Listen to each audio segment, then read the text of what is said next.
A multi-billion-dollar industry took a major blow after the pandemic hit last year.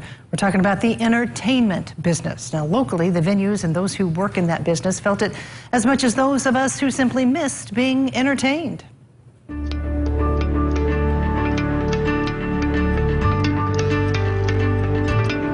It happened seemingly overnight. We went from this to this.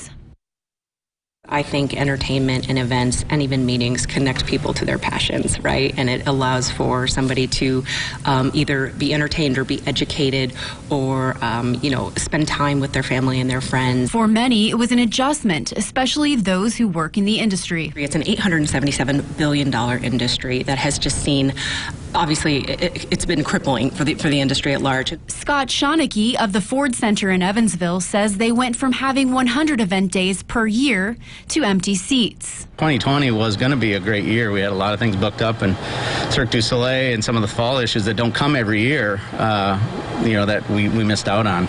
The Old National Events Plaza lost 80% of their forecasted events for 2020. And it happened so fast. We hosted, Baby Shark was our last event here in the theater, March 6th, I want to say.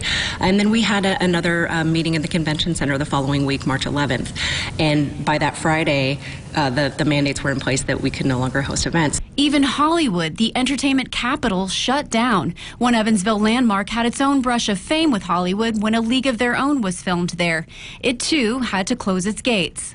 It was just a huge disappointment to our fans not to play last year. So many people, a lot of regulars who come year in, year out. Some of them have been here since the very beginning of the Evansville Otters back in '95. Even before COVID, I've always said that, it's really about, the Ford Center is here about quality of life. It's for people to come to. It's for the gathering.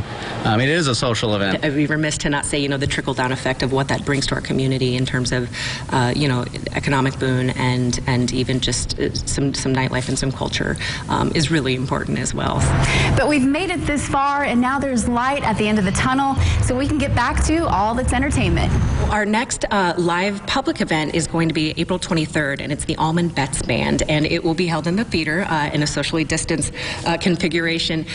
As you'll see, we've got Post-its on the backs of seats. We've started the process of really coming out with a ruler, measuring, making sure every pod is exactly 6 feet apart, so we're taking that very seriously. Starting March 29th right now on their schedule, and the EVSC, we've worked with them. They're obviously taking the right steps to be safe and cautious as well, but allowing fans back in just to get back into the ballpark.